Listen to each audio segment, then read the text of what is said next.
Good evening, everyone. I'm Kirk Watson, the founding dean of the Hobby School of Public Affairs at the University of Houston. And together with Houston Public Media, the Hobby School welcomes you to this candidate forum tonight. We're very excited about this. Both Houston Public Media and the Hobby School believe that it's part of our service that we provide these sorts of forums where we can have more informed voters. And that's what this is all about. So thank you for being a part of this. Thank you for watching tonight. Thank you for wanting to be an informed voter. And with that, I'm going to turn it over to our moderator tonight, Craig Cohen. Thank you, Senator Watson.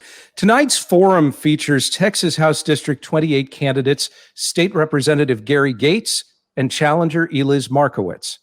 More about them in a moment. Let's first walk through this forum's guidelines, which the candidates have agreed to. Opening statements will be 2 minutes long. Closing statements will be 1 minute long. And the rest of the way, instead of a structured debate format, we'll have more of a conversation about issues of importance to folks in Texas House District 28. 3 panelists will ask questions. Both candidates will have plenty of time to answer. And while there's no time limit, as moderator, I may aim to move the conversation along as needed or ask follow-up questions. As we're all doing this remotely, a friendly reminder to the candidates, the panelists, and listeners and viewers to bear with us as we navigate any technical aspects of hosting this virtual forum. And let's have patience for one another and try to limit talking over each other as best we can.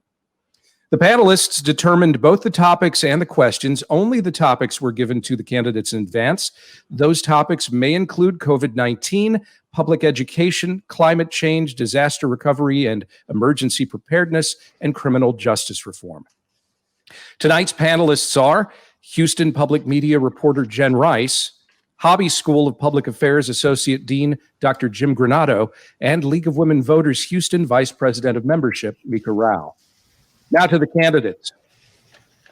Republican Gary Gates is a real estate business owner who was elected to serve as state representative for Texas House District 28 in a special election back in January. He serves on the Texas House Appropriations Committee and the State House Pensions, Investments, and Financial Services Committee. Democrat Eliz Markowitz has spent her career in education as an instructor, trainer, and author. She received her doctorate from the University of Houston. Good evening to both of you. Let's move to the opening statements. Representative Gates, by coin toss, you elected to go first. You have 2 minutes. Okay. Thank you, Craig. And thank you, Houston Public Media, for putting on this forum and this opportunity to discuss the issues that's important to Texas and, of course, to Fort Bend County and House District 28. When I was 18 years old, I had lost my father tragically, who was murdered, and I kind of was out on my own, and I began my company at that time when I was about 18 and buying rent houses, and eventually got into apartments, and now that's grown to about 8,500 apartments and now about 500 employees throughout the Houston area. My wife and I, Melissa, we've been married for 38 years. And as our business grew, our family grew. After we had a couple of kids, we had a few miscarriages and decided to explore adoptions. And over the years, we adopted 11 kids from mothers who had been in jail or prison. Eventually, we adopted a sibling group of 5 African Americans from the CPS system that brought us up to 13 kids. I've been sworn in February, and of course was appointed Appropriations and Pensions. And then the COVID situation hit, and I can't think of 2 better committees to be on with my skill sets in meeting the challenges that Texas is going to be facing because of the economic crisis of the COVID. You know, currently our state budget is experiencing about $1 billion a year hit on its revenue, and we're going to have some significant challenges in how we try to cover those deficits in the coming session. And the top issues that I'm wanting to try to work on is dealing with bringing vocational training back in a bigger way. As someone who has kids that went all the way through law school, academic scholarships, and to those who are never going to go to college, I feel that we're sending too many kids. We think too many kids. We have a plan of they're not all going to go to college. And what I want to try to do is produce by vocational training opportunities for kids who are not going to go to college with the skill sets for today's job market. Thank you. All right, Representative Gates, thank you. Eliz Markowitz, you now have 2 minutes for your opening statement. Thank you so much to the Hobby School and to NPR for allowing Representative Gates and I to discuss the issues that matter most to the constituents of HD 28. I am a Fort Bend County native. I am the daughter of an oil worker and a teacher, and I grew up in Fort Bend County before we moved to England and Holland and then back to Texas in 2000. After graduating from local schools, I went to Trinity University, got my degree in computer science, started working at the Princeton Review, where I still work to this day as one of their top national production team individuals and a corporate trainer. And I go around the country teaching teachers how to help kids conquer the evils of standardized testing, as well as authoring textbooks. I thought I was going to go into the corporate world, and so I got my master's in business until in 2009, my mother unexpectedly passed away. As an only child who is best friends with my dad, I moved back to Katy, and I decided I wanted to do something that was helpful to the greater good. So I went and got my master's in healthcare informatics and started working with the Agency for Healthcare Research and Quality and the Office of the National Coordinator to develop plans to reduce mortality rates. I then decided to pursue my doctorate in education and ran for the State Board of Education in 2018, which made me aware of not only education issues, but also healthcare issues, climate justice issues, gun sense legislation, and a myriad of other issues that are facing Texans today. And so I decided to run for HD 28, and hopefully in 2 weeks, I will have the opportunity to represent y'all in Austin. All right, Ms. Markowitz, thank you. Let's dive into questions and conversation now. And to get us started, we turn to Mika Rao from the League of Women Voters with a question about COVID-19. Mika. Thank you, Craig, and good evening, Dr. Markowitz and Representative Gates. As a resident of House District 28, it's really wonderful to be with you both tonight.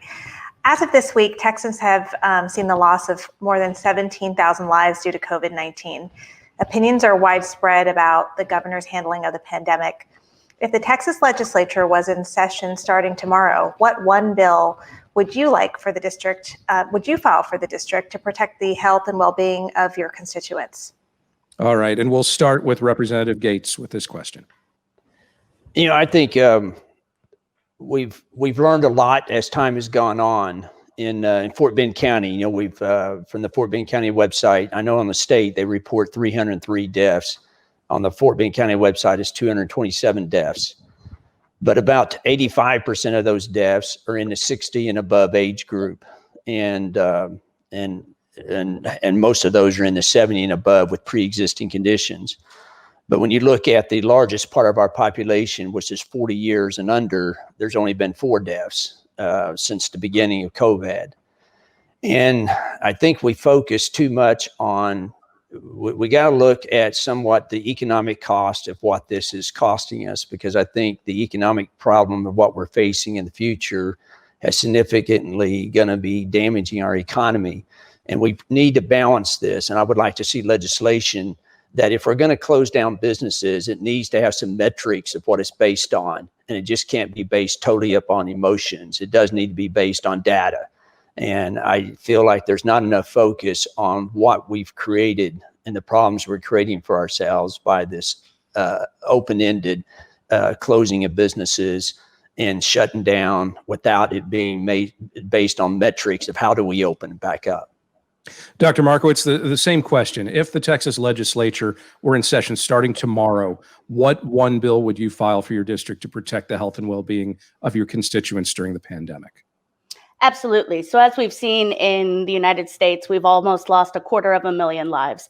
And to me, whether it's one life or 227 lives, every life matters. And so I think we need to pass some legislation that will allow for the safe and effective reopening of our economy and our schools. Since the past 8 months, when teachers initially went to virtual training and the economy first shut down, we expected our leaders in Austin to proactively come up with safety plans to implement so that we can get back to some semblance of normality. But what we've seen is they've simply been passing the buck and nothing has been done to allow for this safe reopening. So I think the first and foremost thing we need to do is actually get our leaders to understand that lives matter, and the best thing that we can do to get back to the pre-COVID times is to effectively implement safe reopening plans for not only our schools, which we know are instrumental to having a fully fledged running economy, but also have protections in place for our essential workers and provide our healthcare workers the funding they need to be successful in their jobs. And this includes giving them PPE and the necessary supplies to maintain safety within the healthcare industry itself. So it would be more of a comprehensive bill rather than a single issue bill. But I think that if we were to incorporate all of those items, that we would have the best shot at reopening well. Mika Rao, do you have a follow-up on this? I do. You mentioned, Dr. Markowitz, the challenge that education leaders faced during the pandemic. And in fact, during this period of time, guidance from local officials, it seemed to often contradict what was coming from state government. And this created a lot of confusion for local entities, including public school officials, as they grappled with school reopenings and work through safety protections for staff and for students. So I'm interested in hearing from both of you on what role you think as you would take as state representative to support district leaders who are navigating this competing guidance from local and state authorities. Dr. Markowitz, you want to go first? Sure. I think in a state like Texas, it's absolutely imperative that we give local government the chance to lead, because Texas is a very diverse, very large state, geographically speaking, and we can't have a single guideline from the state because, quite frankly, a one-size-fits-all approach would not work in Texas. And so that means we need to empower local leaders to make the best decisions for their school districts and for their schools in general. And that may differ between schools within a district. But quite frankly, we need to allow those leaders, these local leaders, to set the guidelines and not be handcuffed by the administration and Governor Abbott mandating statewide laws that may not be applicable to the local guidelines and local needs. Representative Gates, same question. Yes. This has been a challenging times, and this is, there's not a playbook of how do you operate your public schools or any school systems in a time like this. So we're having to learn sort of on while we're going on. But one of the things that the data is showing is, there has not been a single death, especially in Fort Bend County, of anyone under the age of 17. And I understand when this first started opening up the schools, I received a lot of calls from teachers and parents who were concerned about going back to school. But, we have to sort of learn to live with this to some degree and try to mitigate the risk. And the school districts have been doing a good job in doing that. And Governor Abbott has been working with the school districts to allow them some flexibility for their own school districts. But right now, not everyone can learn by computers from home, and it's been shown that there's a large segment of society, and usually in the lower socioeconomic scale, that has been devastated by the inability to get the proper instructions because they don't have access to internet. Say up in Dallas, 15% of the students are not even showing up to school even right now. And so we've got to do, so it's important that the schools stay open because everyone is entitled to a free public education. And without having open schools, then there's a lot of the segment of our society and more of the lower socioeconomic scale that will not get access to a good education. Mika Rao, I think we've, go ahead, Dr. Markowitz, you wanted to follow up on that? Yes, I'd like to follow up on that because I think that we've seen that the science has shown that yes, children under 17 may not die of the virus at such rapid rates, but they are known to spread the virus. And so when we put teachers and staff members in a school in a closed environment with hundreds and thousands of students who may be spreading this disease, that COVID disease can go home and then spread to the teachers and their families and cause a trickle down death. And I think we need to take that into account. I don't think anybody, especially teachers, want to see this virtual learning continue, because we all know as teachers that this is not the ideal way to learn. But what we did expect when schools were shut down 8 months ago is that the administration would proactively develop and implement plans to effectively have a safe reopening. And what we've seen is that that has not happened. And so essentially we've been sitting here for 8 months. 8 months ago, teachers were hailed as heroes who were able to do superhuman things by educating our kids. And now we're vilifying them because they're concerned about their livelihoods and their lives. And I don't think that's actually fair to the individuals who signed up to teach, because they did not sign up to put their lives on the line. And we need to ensure that for all teachers, students, staff, and their families, and everyone who they interact with, that they have the ability to do so in a safe manner. And we simply haven't seen that from the administration. Representative Gates, do you take issue with any of that? I don't think anyone's vilifying anyone. Everyone's trying to work together to deal with a difficult situation. And yes, the vast majority of the population, that especially those that are testing positive nowadays, is in the younger set, the 40 and under. And there is always that risk of it transmitting to the older segment of our population, especially those with pre-existing conditions. And so that's why what we need to learn. And I see, I get calls all the time from the senior citizens about they understand more of what the risk is. And this is part of the progress, is we need to protect those that are the most vulnerable through education and whatever resources we can provide to that part of our society to help protect them. And I think our society, that's part of what we're learning to work with, is protecting those that are the most vulnerable. And especially, let's say, in the nursing homes, there's been a lot of improvements in that area. And that's why the deaths in that area has come down, even though there's been an increase in testing. And let's try to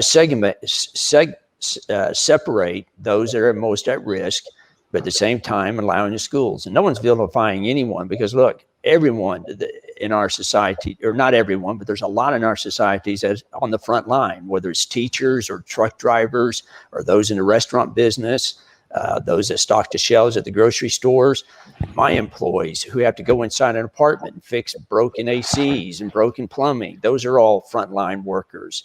And so everyone has to kind of work together. And yes, there's risk, but let's try to learn how to mitigate those risks. You brought up, Representative Gates, resources. And since we're talking a little bit about education here, I want to turn back to Mika Rao with another question that relates to education and resources, in particular funding in the state. Mika. Thanks, Craig. We've really seen the pendulum swing in the Texas legislature with regards to public education after funding was drastically reduced. In the last session, the legislature passed the historic HB 3, as you know. In your opinion, is this increase in funding sufficient, or does the legislature have more work to do in regards to education for our kids, particularly in the context of the learning gaps that you, Representative Gates, just mentioned, that we know are happening due to COVID-19? And if so, what public education legislations would you like to file and support next session? All right, Representative Gates, you want to start us off there?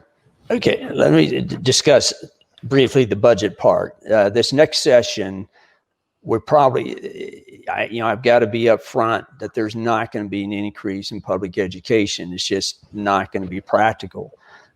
We last session passed a $250 billion budget. And that's a 2-year budget, and we're through the first year of that budget at the end of August, and the second year started in September. When we go into session back in January, we're going to be halfway through that budget cycle.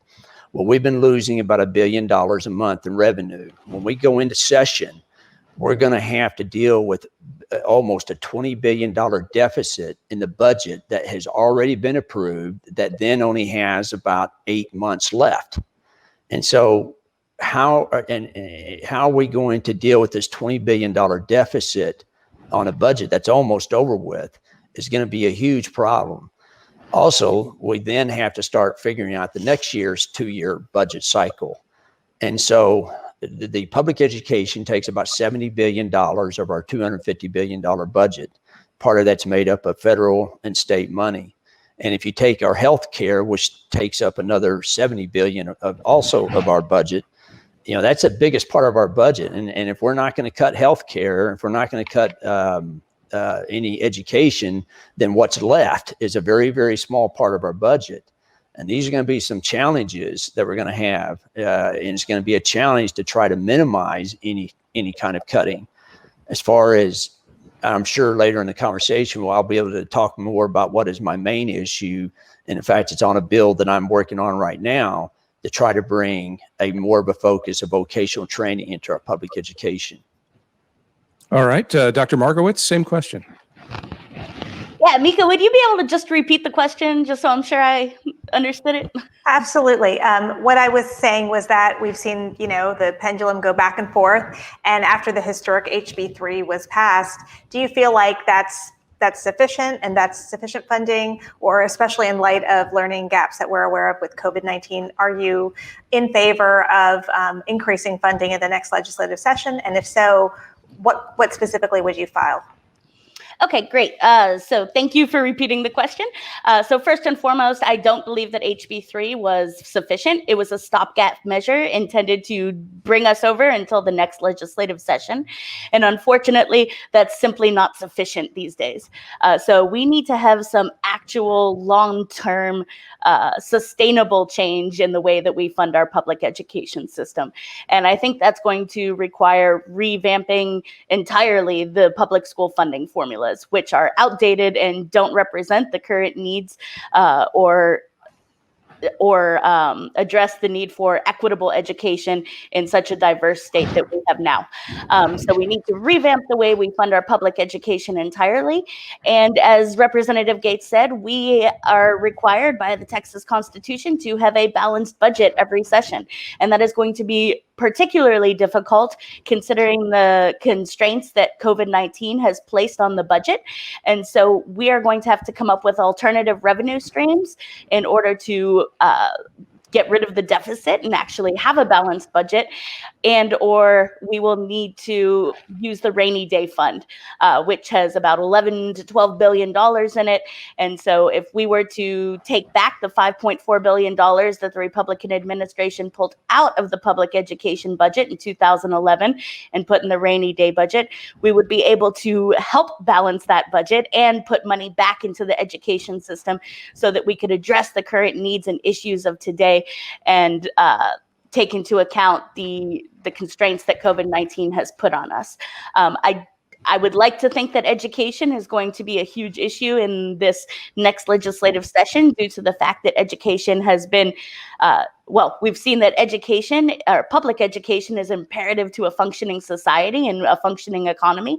And so I would hope that any individual who wants to see our economy get back on track would understand the importance of investing in our public education system, because quite frankly, it's not simply a child incubation center, but it's also the way that we raise our children and ensure that we can continue putting back into the economy while parents are out putting into the economy. We're more than a third of the way through, and we want to get to some other issues now. So let's move on to our next topic, climate change and disaster recovery. And those questions come from Jen Rice from Houston Public Media. Jen? So the greater Houston region is on the front line of climate change damage, increasing rainfall, bigger storms. So as a legislator, what would you do to make sure this area has a future? All right, let's start this time with Dr. Markowitz. So I think that we've had three 500-year floods in the past 5 years, the Memorial Day floods, the Tax Day floods, and Hurricane Harvey. And we would like to say that we'd be set for 1,500 years, but we simply know that that is not the case. And unfortunately, we still, much like with our COVID relief efforts, we haven't seen any proactive planning regarding emergency preparation and emergency planning. So we need to make sure that our legislators moderators are proactively developing plans to implement when the next natural or man-made disaster occurs. And that means we need to have ways to provide relief efforts, whether that be rescuing people during an emergent event, and getting them transportation, whether that means providing them with funding and relief so that they can restart their lives, whether that means ensuring that they can access the federal funds needed in order to make their claims on their lost homes and businesses, and also passing legislation that will disallow selling land that's in a floodplain without telling an individual, legislation that will ensure that contractors are not able to fleece individuals when they're rebuilding their homes. There's a myriad of different legislative issues that we need to address regarding emergency relief.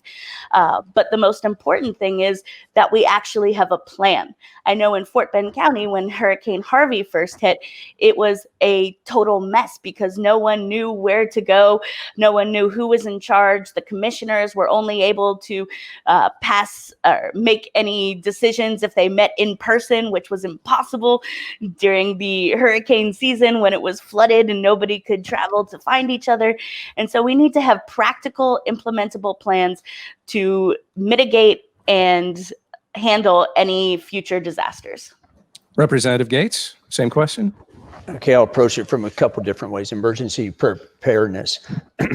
My district, HD 28, was affected by Hurricane Harvey in a significant way when the Addicks Reservoir and Barker Cypress Reservoir both failed. And we had a lot of flooding, especially into the northern part of House District 28 and part of Houston.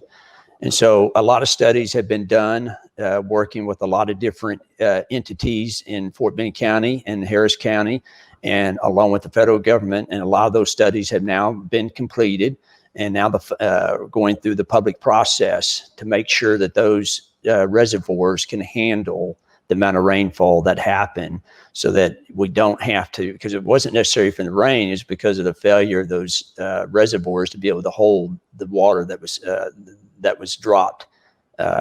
And so those need to be shored up. And I think the plans are all going to be dealing with that. And hopefully that will mitigate the severe flooding that we had in House District 28. As far as for climate change and control, state of Texas, produces almost 25% of the wind power in the entire country. And so Texas is probably the leading in developing alternative energies.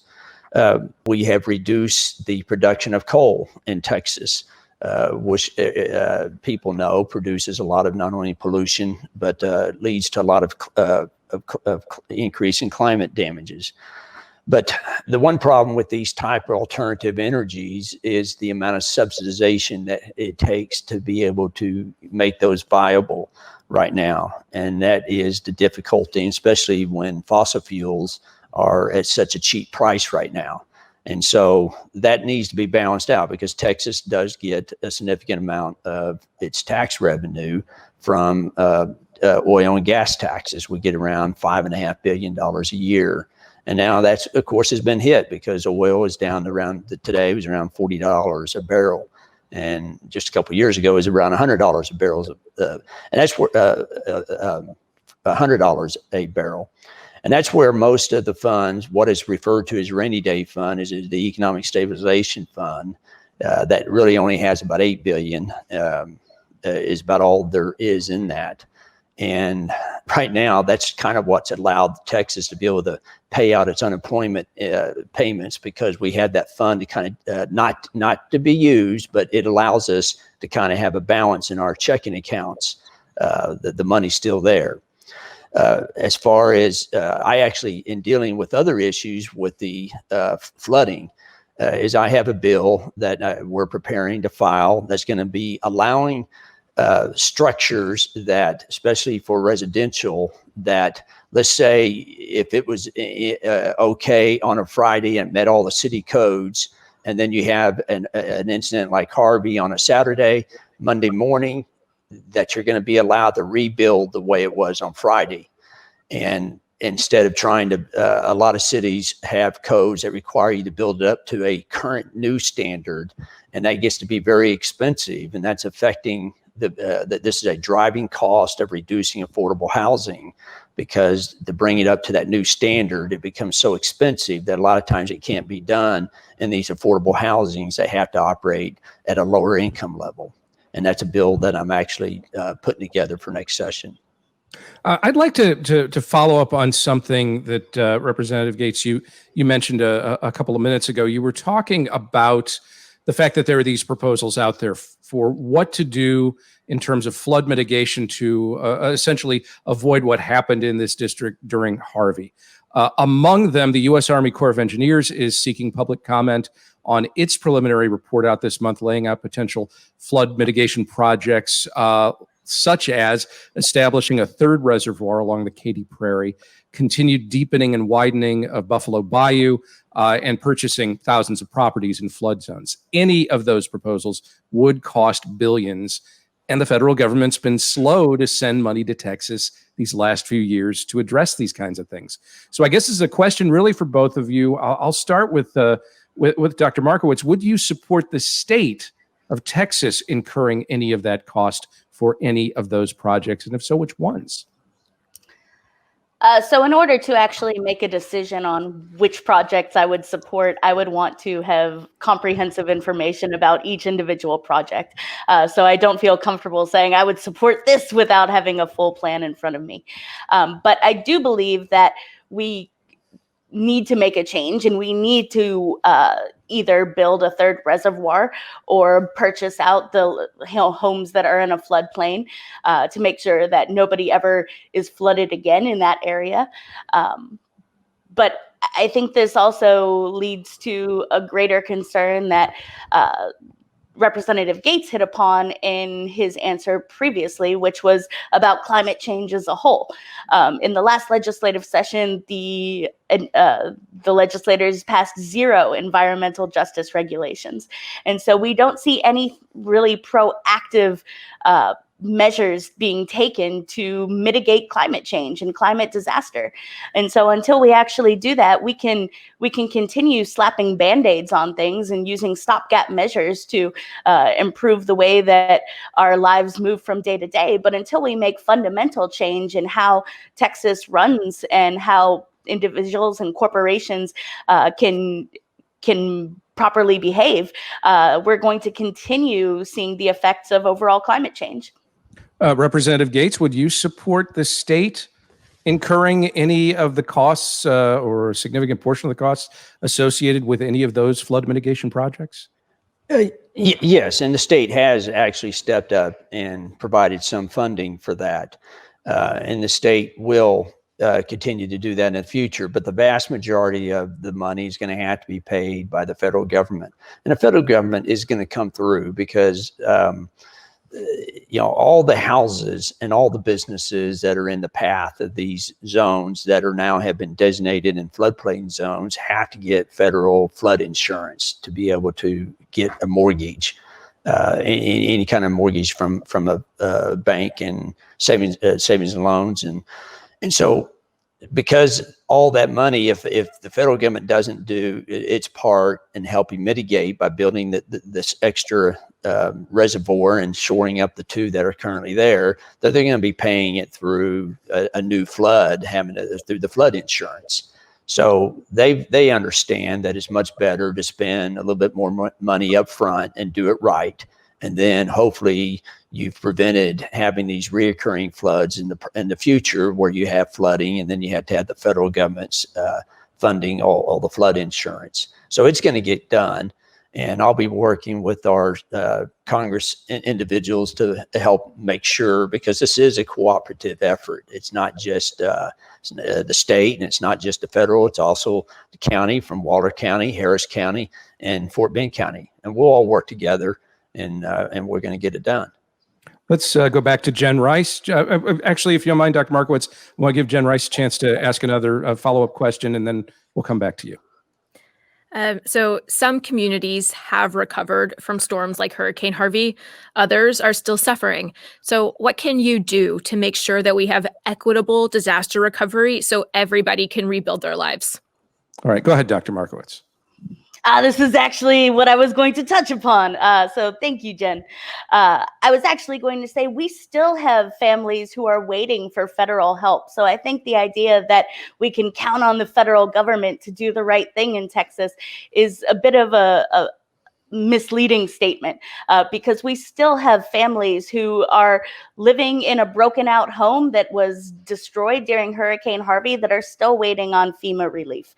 We still have individuals who are waiting for their federal help in order to rebuild and move on with their lives.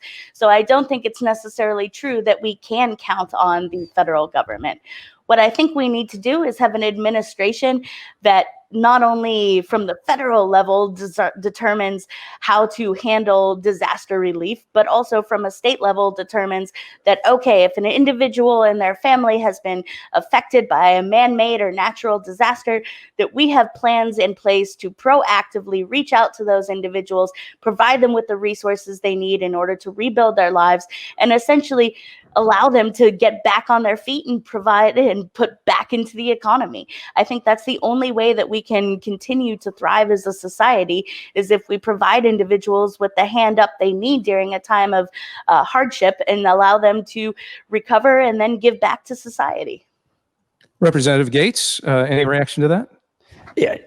In a situation like Hurricane Harvey, when you are dealing with the reservoirs, that is a federal program, and that is the Army Corps of Engineers that operate that. And so it can never be done without the federal government stepping up and doing its part. And, and that's why all the studies are being done. And individually, a lot of the people that are still suffering, some didn't have adequate insurance. And so there needs to be done more to make sure that they have the adequate insurance. This affected a lot of homes that weren't ever expected to be flooded. But going forward now, those areas, of course, are going to require flood insurance to be able to rebuild. But I think along with what is still, I say, with what's being done, along with maybe trying to reduce some regulations and what it takes to be able to rebuild, because sometimes we go too far in setting up regulations that makes it very difficult to rebuild existing structures. And that really drives up a lot of cost, and it also affects the affordability of housing. So I'd like to see more, in the state of Texas, we kind of control that in the Texas legislature and the building codes. And so I'd like to see more flexibility in being able to rebuild with less regulations on a quicker basis for existing structures that have just been damaged from a disaster such as Harvey. Jen Rice, any other questions on this subject? Yeah, just one more. The Houston region has so many industrial buildings, facilities in the floodplain. So these industrial facilities that, are at risk of flooding, what would you do to make sure companies aren't releasing toxic materials into neighborhoods during major storms? Representative Gates? I don't know if you can fully adequately say it and stop it, but there are significant penalties for any company that doesn't take proactive position and to prevent from chemicals from getting into the various sewer and water systems. And we have to always make sure that the tools are there for the government officials to be able to penalize if there is a violation of those kind of rules. And as far as I'm aware, that there are significant penalties, and that's probably right now the best way. And if we can always continue to try to have pre-enforcement of issues and inspections, we always learn from every disaster, and just like in this case, those industrial sites that are in the path of flooding, I'm sure are going through much more rigorous inspections to make sure that if there was any kind of chemical releases, that measures are taken to not have that happen in the future. Dr. Markowitz? I think this should be included in a statewide disaster preparedness plan. And I think that we need to not only have industries and corporations in the path of in the floodplains, have protocols in place and infrastructure in place to eliminate illegal dumping, but I also think that we should have a progressive penalty system to where every successive illegal dump that we see, the fine goes up. And I think there should be a limit to the amount before that corporation or industry is shut down. I think that we can pass illegal dumping restrictions and waste management restrictions and legislation that will stop these corporations from getting away with such acts that will lead to increased health risks and problems. And I think that they should also be held accountable for their actions as those actions affect the greater health of the public. And if the health of the public is affected by the waste management processes of an industry or a corporation, then they should be the ones to foot the bill for that health issue as well. Let's move on now to our next topic. It's criminal justice reform. And with those questions, we turn to Jim Granato from the Hobby School of Public Affairs at UH. Jim? It's a pleasure to meet you, Representative Gates and Dr. Markowitz. Nice to meet you. After the murder of George Floyd, the Texas Legislative Black Caucus released details in August about criminal justice reform legislation they plan to file next session. It's called the George Floyd Act. Among other things, this act would ban chokeholds and require law enforcement officers to intervene or render aid if another officer is using excessive force while on the job. In addition, the legislation would also address the issue of qualified immunity by allowing civil lawsuits at the state level. If you were to be elected or re-elected to serve as representative for HD 28, would you vote in support of the George Floyd Act? Alternatively, what would you suggest to amend the act? All right, Dr. Markowitz, you want to start us off this time? Yes, I would completely support the George Floyd Act. I think that when the nation saw a law enforcement officer, someone who is sworn to protect and serve, kneel on the neck of an unarmed Black man for 8 minutes and 46 seconds, draining the life out of him, that we saw that we need to have regulations in place so this does not happen again. And so I would completely and wholeheartedly support the George Floyd legislation. And I would say that all officers need to be trained in de-escalation training. They need to have implicit bias training so that we can get to the root cause of the systemic racism that is inherent within our criminal justice system, and so that we can tackle all of the issues related to race as it relates to police brutality. I think that eliminating chokeholds is a great step, and I think that when faced with nonviolent individuals, we should not be using violence on nonviolence. It is completely antithetical to everything that we believe in as a society that believes that an individual has the right to liberty and is innocent until proven guilty. And to take the life of someone because of the snap judgment of an uninformed officer is poor at best. All right, Representative Gates. Yes, I'm going to support a reform of some type, and it's going to be underdone under the title of the George Floyd Act. Exactly what, I don't know at this point. You know, I wouldn't go so far as to say to eliminate chokeholds entirely, because it's not the chokehold itself that caused the death. It was the improper use of that method that police have, just like they have the method of using a gun in certain situations. Because you have some rogue officers who inappropriately use that method doesn't mean we just eliminate that method from all police officers. Because a lot of times, you know, the vast majority of police officers do their job properly. But there is definitely some overrepresentation of the Black community in our criminal justice system. There needs to be some reform done in that situation. Especially as a father that, you know, I've talked with my own, I have 3 boys that are African Americans, and this is some discussions that we have. And one of them has gone through the training. It's went through the police academy to be a police officer. So I think we do need to do and take this opportunity to really improve the training and how we prevent these type of situations from happening.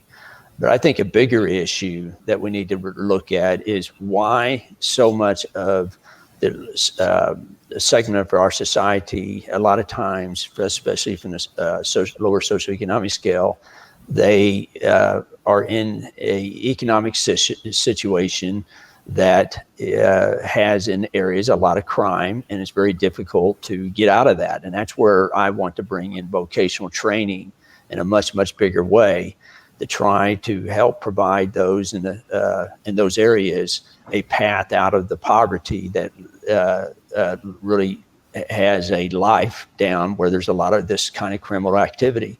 And we have too many of our youth that are graduating from high school who don't have any job skills for today's job market.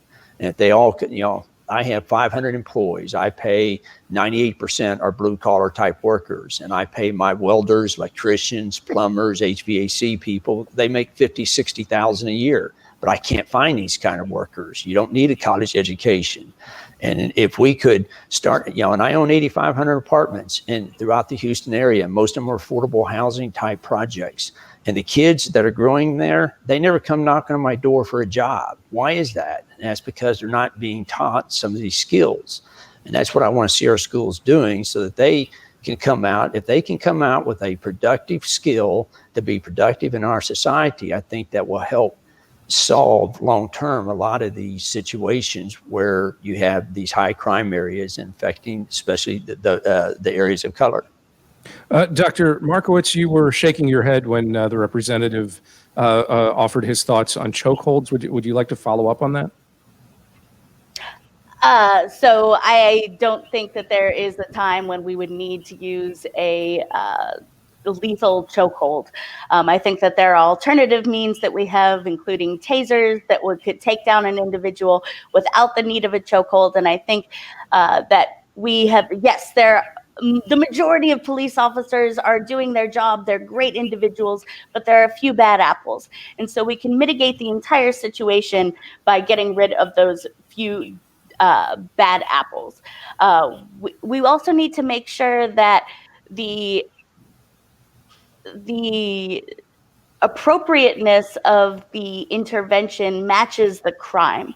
And so what we saw with the George Floyd situation was he wasn't being violent. He wasn't threatening anyone. He was simply taken down in a chokehold and murdered brutally in front of hundreds of people for no reason. We saw the same that has been happening across the country, where individuals are being taken down with lethal force, despite the fact that the crime doesn't match the aggressive nature of the takedown. And so I think that those are important things. And just as a side note, I too think vocational training is important, but I'm not sure quite how that relates to the George Floyd Act. Okay, well, Representative Gates, you want to clarify that? Yeah, a lot of the overrepresentation of our African-American community that's in the criminal justice system, a lot of times is because they have the income level in the areas that they are in usually have that are in high crime areas. A lot of times it's because when they're graduating from high school, they're not, if they're not going to college, they're not being developed with skills that allows them to be part of, a productive member of society and be able to get out of that area. And I believe, a big part of why people wind up in prison, it doesn't matter where you're from, is because of a lot of times from economic situations and having a lack of skills to really be productive. And I just think that have neglected a large part of our segment of our society and only focusing on those that we think are going to go to college. Even when the data shows that most of those that go to college, of the about 65% of the kids who actually go to college, only 65% of them actually graduate with a degree in 6 years. And those that don't graduate are winding up with a lot of debt. And even those that actually come up with a college degree, only about 30% of them wind up in a field that they originally started in that requires the college degree. a lot of people with college degrees wind up working at a job that never required a college degree. And so I do believe if we could, because this is what I'm seeing, what I see in Houston, and all those graduating from a lot from HISD, from the lower income areas, they just don't have the skills to be able to lift themselves and get away from that type of areas, of high crime areas, and get caught up in other criminal activity. And once you get caught up in criminal activity, it's hard to ever get out of that, because once you get a couple marks, this is where our society sometimes goes too far, and someone making a mistake at a youthful age, and all of a sudden it's very difficult. Once you got a record against you, you can't find a job, you can't find housing, and there's things that we need to do to try to mitigate those, that we don't really strangle someone from really being productive in life because of some mistakes they made while they were young. Let's go back to Jim Granado with another question. Jim? Continuing with this topic, in September, Governor Abbott signed the Back the Blue Pledge, and he encouraged other elected officials in Texas to sign this pledge. The pledge itself opposes any effort to defund the police and to show support for our law enforcement officers. So the question for both of you is, can you share with us your thoughts on this pledge and whether or not you will sign it, or if you have signed it? All right, Representative Gates, start us off. Yeah, I don't think we should be defunding the police, and I'm against that. Now, I think we can provide more funding to try to make sure that we don't have these rogue officers that creates a situation of George Floyd, because I will agree that there is sometimes too many bad actors, and I don't know if it's through just strictly from bad training or not having procedures in there. You know, a lot of times when an officer is been reported, there's so much secrecy that it's very difficult for the public to really know what really happened, what's going on. And there probably needs to be more transparency in that, so that we don't have these officers with that have multiple infractions, and that it's all being handled internally and never reaches the public's view. And there needs to be maybe a quicker situation to get those individuals out of the system, so they don't create the situations we had with George Floyd and many other similar situations. But I would certainly agree and sign a pledge that you don't solve the problem by defunding the police. It's, let's go after the bad actors, and let's, if anything, increase the funding to make sure that we can get those people out of the system before they create harm. Dr. Markowitz. Yeah, so I'm really glad this question came up, because unlike many of the mailers that have been going out around me, I do not support defunding the police. I think that it is absolutely terrible idea to defund the police, and I think that the tagline that has been associated with all the Democrats for defunding the police is poor at best. I think, as Representative Gates said, there are bad apples that we need to remove from the system, and we can do that through increased training. I also think that we need to decide how and what the police force should be dealing with. And that may require redirecting certain revenue streams to alternative areas. So if we're discussing a domestic dispute, we may not need to send a police officer out to that domestic dispute, but instead we would send counseling services out to take care of that, and mental health services, and just a myriad of other ways to handle things that don't require law enforcement officers. And so I think that we need to have a police force that is willing to protect the lives of the citizens of not just HD 28 in Fort Bend County in the state of Texas, but we also need to have alternative approaches to handle issues such as mental health issues and issues that may come up with regards to child custody and other issues that don't necessarily require a law enforcement officer coming to the house and having the stigma associated with having the police come to handle a situation. Jim Granado, you have any other questions on this subject? Yeah, one final question. Beyond the act and pledge we've just discussed, what challenges in the criminal justice area do you see as a priority in this next legislative session? And what would you do in terms of legislation? All right, Dr. Markowitz. So I think we need to take a hard look at how we are incarcerating individuals and get rid of incarcerating individuals for low-level marijuana crimes, for example. We spend $22,000 a year to maintain a prisoner in the state of Texas, whereas we only spend $9,000 a year to fund a student in our public education system. And so I think we need to have bail reform issues so that individuals who have these low-level crimes can get out of jail and not have a permanent mark on their record that harms them from giving back to the society in which we live. And we need to also take into account that there are other types of crimes that don't necessarily require imprisonment, but instead can be tackled through more of a reform school approach, or going to get counseling lessons and something in that vein, rather than simply saying, okay, well, you're a low-level offender, you stay in prison until you can pay your bail, which will progressively increase until you're just stuck in the system. We don't give individuals a fair shot if we do that, and we don't allow people to have a second shot at life. Representative Gates. Yes. A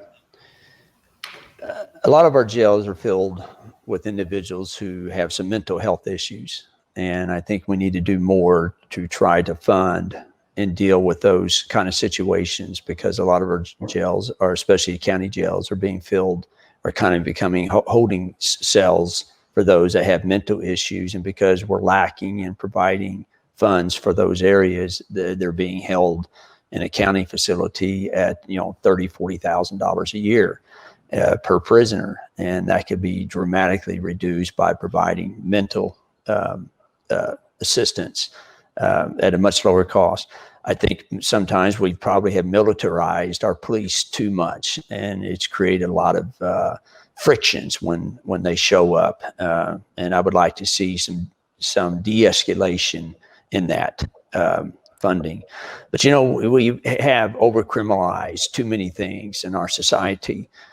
From even not returning a library book can be considered a crime, and like I said earlier, a lot of times it can be a shoplifting thing or something that becomes a permanent part of your record, and it can be something that might only be $50, but it can really put you in a situation to where you can't get a job.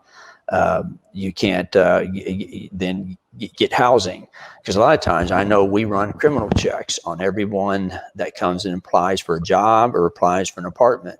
And a lot of times we don't know what the background of that situation is. We just know it was a felony, but it may be something insignificant. And we need to change some things in our state laws to maybe where after a certain period of time, those are removed from the record, because I'm in a situation that if I bring someone in that has that kind of has something on there, and I don't know how even if it's 10 years ago, and they create another incident on, let's say, one of our properties, then as a property owner, I'm going to be held accountable. So what we need to do is probably create a situation where those are removed from the record, so that you're just looking maybe at the last 10 years of someone's life. Because the vast majority of people are not committing, if they've been free from 10 years, then they're probably going to be free for going forward. We are starting to run short on time here, so we're going to have to move to your closing statements. Eliz Markowitz, we will start with you. You have 1 minute. Thank you so much for allowing Representative Gates and I to discuss the issues with us tonight. I hope that we have been able to answer many of your questions, and I want you to know that should you elect me as your next state representative, you will have a champion in the House for someone who is fighting for high-quality public education for all students, an individual who is fighting for affordable, accessible healthcare, an individual who's working to promote and implement proactive measures for emergency preparedness and mitigation, and an individual who's fighting for every individual, regardless of race, gender, religion, ethnicity, socioeconomic status, or geographical location. I will be your champion in the House. I'm Dr. Eliz Markowitz, Democratic nominee for Texas House District 28. And if you need more information, please go to www.eliz4tx.com. Thanks, team. Gary Gates, 1 minute. Go ahead. Yeah. Thank you for this opportunity tonight to come together and share our different views and how we would approach being a representative. As I said in the beginning, I sit on 2 committees, Appropriations and Pensions, and on the pension side, we have our state pension fund, which is underwater now, especially with the economic crisis. As I said, I can't think of 2 better committees to be on with my skill sets. I have the business experience and dealing with a large company to be able to try to deal with what is going to be some very significant economic challenges that the state of Texas is going to be facing, because I don't think we've even begun to see the economic cost of what we've been going through as we're still dealing with this COVID crisis. So I hope the voters of HD 28 reelect me and let me continue working on these important issues for Texas. Representative Gates, Dr. Markowitz, thank you. Information is a critical component of our electoral process. We thank you both for taking time to discuss the issues most important to the constituents of Texas House District 28. I'd also like to thank our panelists, Houston Public Media's Jen Rice, Jim Granado from the Hobby School at UH, and Mika Rao from the League of Women Voters. Please remember that early voting is already underway and continues through October 30th. Election Day is Tuesday, November 3rd. On behalf of Houston Public Media and the Hobby School for Public Affairs at the University of Houston, thank you for joining us. Good night.